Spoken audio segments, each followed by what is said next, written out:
والعاقبة للمتقين والصلاة والسلام على سید الانبیاء والمرسلین۔ دکھلاوے کی عبادت۔ سیدنا علی رضی اللہ تعالی عنہ بیان کرتے ہیں کہ جب آپ صلی اللہ علیہ وسلم نماز کے لیے کھڑے ہوتے تو فرماتے وجہت وجہی للذی فطر السماوات والارض حنیفا وما انا من المشرکین ان صلاتی ونسکی ومحیای ومماتی للہ رب العالمین لا شریک لہ وبذالک امرت وَأَنَا مِنَ الْمُسْلِمِينَ۔ آپ صلی اللہ علیہ وسلم یہ دعا پڑھتے کہ وجہت وجہی للذی، میں نے اپنا رخ اس ذات کی طرف کر دیا فطر السماوات والارض،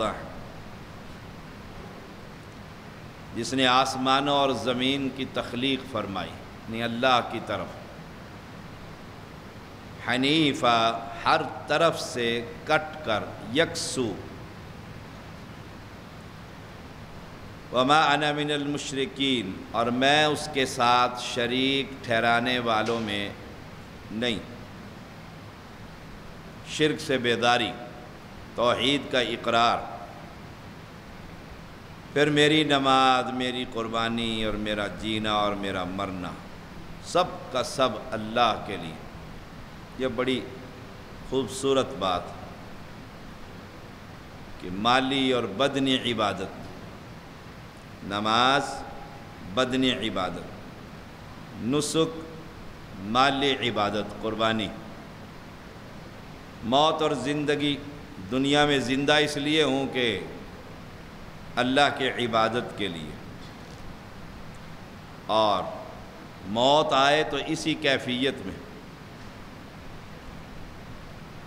اللہ کی توحید بیان کرتے ہوئے، اللہ کے دین پر چلتے ہوئے، اس اللہ کے لیے لا شریک لہ، جس کا کوئی شریک نہیں۔ وَبِذَلِكَ أُمِرْتُ وَأَنَا مِنَ الْمُسْلِمِينَ، مجھے اسی کا حکم ملا اور میں فرما برداری کرنے والوں میں سے ہوں۔ صحیح مسلم 771 771۔ یہ دعا یاد کر لیجیے اور اس کو پھر پڑھیے اپنی نماز میں اللہ اکبر کہہ کر، وجہت وجہی للذی فطر السماوات والارض حنیفا۔ شرک سے بیداری، ریاکاری سے بیداری، اور نماز کا ایک ایک جز صرف اللہ کے لیے، رکوع، سجدہ، قیام اس بادشاہ کے لیے، اور پھر ان میں صرف اللہ کی تعریفیں۔ جو شخص یہاں مسجد میں بھی سجدہ اور قبر پہ بھی سجدہ کرتا ہے، گویا اس کی نماز کی مالی بدنی عبادت وہ درست نہیں، اس نے تو اس مردے کو اللہ کی عبادت میں شریک کر دیا۔ اور جو قربانی بھی کرتا ہے اور قبر پر جا کر بکرا بھی چڑھا دیتا ہے تو اس نے بھی تباہی کا راستہ اختیار کیا۔ سیدنا ابو سعید خدری رضی اللہ تعالیٰ عنہ بیان کرتے ہیں رسول اللہ صلی اللہ علیہ وسلم نے فرمایا الا اخبرکم بما هو اخوف علیکم عندی من المسیح الدجال، ابن ماجہ 4204۔ کیا میں تمہیں ایسی چیز نہ بتلاؤں جو میرے نزدیک تمہارے لیے مسیح دجال سے بھی زیادہ خطرناک۔ دجال کے فتنے سے ہر پیغمبر نے اپنی امت کو ڈرایا، بہت بڑا فتنہ ہے، منٹوں سیکنڈوں کے اندر جو چاہو گے، جو مانگو گے وہ سامنے کر دے گا۔ اللہ نے اتنی قوتیں دی، والد سے ملاقات سامنے لا کر کھڑا کر دے، دادا سے ملاقات، یہ لو اس سے ملاقات کر۔ بارش برسا، یہ لو بارش آ گئی، گندم اگا، یہ لو گندم پک گئی، جو کہو بہت بڑا فتنہ ہے دجال کے فتنے سے۔ اور پیروں فقیروں کو ماننے والے تو ایسے سیکنڈوں میں اس کے مرید بنیں گے، سیکنڈوں کے اندر۔ یہ تو تھوڑی سی کوئی دیکھتے ہیں الٹی سیدھی حرکت تو اسے، ہمارے علاقے میں ایک آدمی کے ایک بچہ پیدا ہوا ہے، سید ہے وہ لوگ، 5 انگلیاں اس کی، چھٹی انگلی بھی ہے، اس ہاتھ کی بھی چھٹی، دائیں پاؤں کی بھی چھٹی، بائیں کی بھی چھٹی،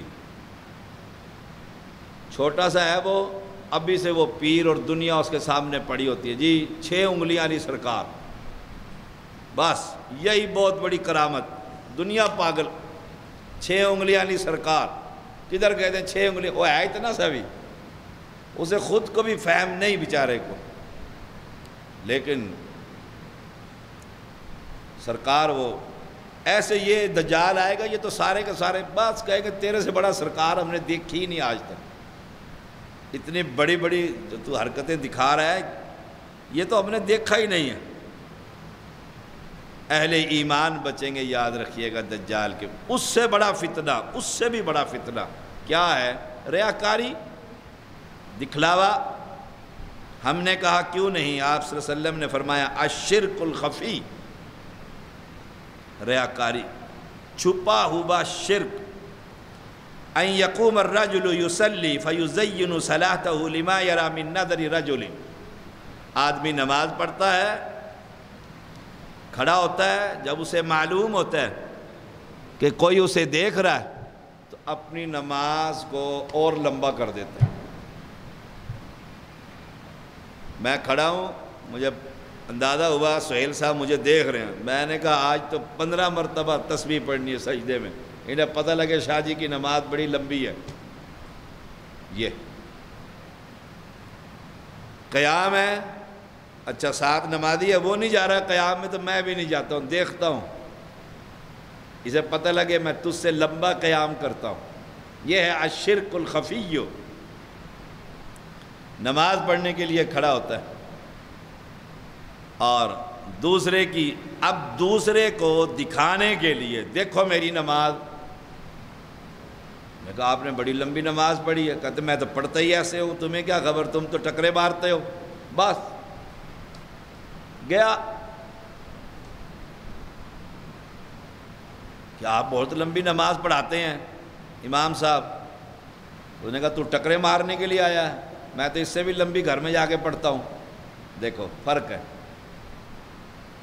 میرے لیے دعا کر دیجیے گا شاہ صاحب، شاہ صاحب کہتے ہیں آگے سے بے فکر رہ، خاص وقت میں دعا کروں گا، وہ سمجھ جاتا ہے تہجد پڑھتا ہے یہ، دیکھو ہیں چھوٹی چھوٹی سی باتیں، اور کوئی نہیں تو میرا بڑا پیارا دوست ہے، میرے بزرگ ہو میری مسجد کے، میں خاص وقتوں میں آپ کے لیے دعا کروں گا، وہ سمجھ گیا کہ شاہ جی تہجد پڑھتے ہیں، بس اب وہ تہجد کس لیے رہی؟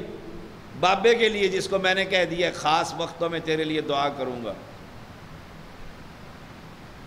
بندہ پوچھے آپ تہجد پڑھتے ہیں؟